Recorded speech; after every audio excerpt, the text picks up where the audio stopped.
আর কিছুদিন পরেই তো মা কালীর পুজো আসছে, তাই আজ এই মায়ের আসরে মা কালীর আবির্ভাব সম্পর্কে তোমার কাছে কিছু জানতে চাই। মা কালীর আবির্ভাব নিয়ে যখন তুমি জানতে চাইছো তখন শোনো। এই মা কালীর আবির্ভাবের কথা কালিকা পুরাণের অন্তর্গত। বিভিন্ন ধরনের ঘটনা সেখানে আছে। তার মধ্যে তোমাকে আমি একটা ঘটনার কথা বলছি, সেটা হচ্ছে রক্তবীজের নিয়ে ঘটনা। রক্তবীজ মহাদেবকে তপস্যায় সন্তুষ্ট করে তার কাছ থেকে বর পেয়েছিল। তারপর অহংকারে মত্ত হয়ে ওই দেবতাদের সঙ্গে যুদ্ধে লিপ্ত হওয়ার জন্য আহ্বান জানায়।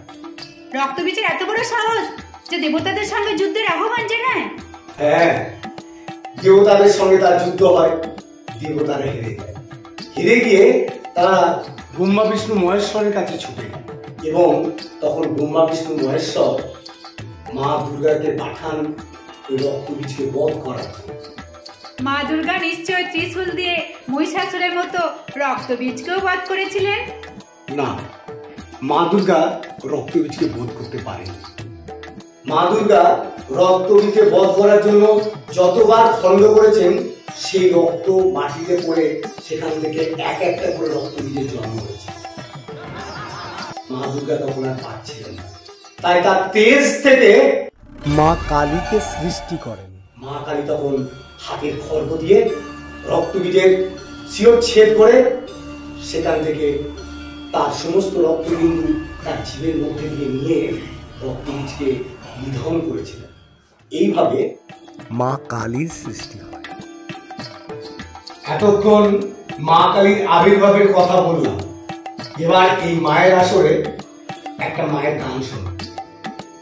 চেষ্টা করছি, শোনো। काली काली महाकाली कालिके पापनाशिनी धर्मार्थ मोक्षदे देवी नारायणे नमस्तुते सदानन्दमयी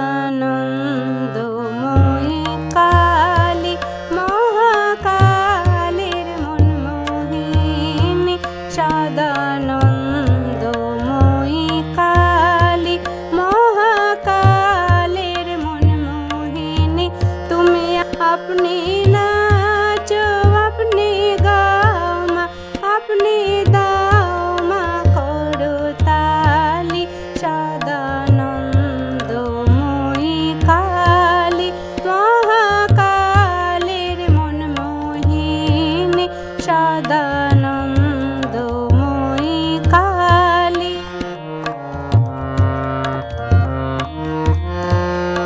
आदिभूत सनातनी शून्य रूप शशि भाली आदिभूत सनातनी शून्य रूप शशि भाली ब्रह्मांड ছিল না যখন ব্রহ্মাণ্ড ছিল না যখন মুন্ডমালা কোথা পেলি সদানন্দময়ী কালী মহাকালীর মনমোহিনী সদানন্দময়ী কালী।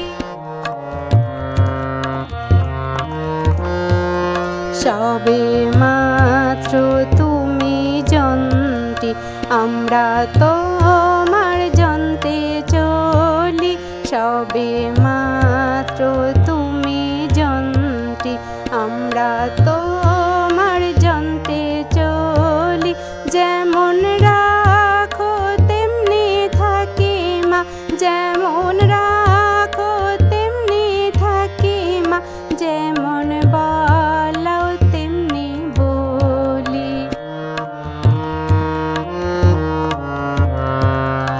অসা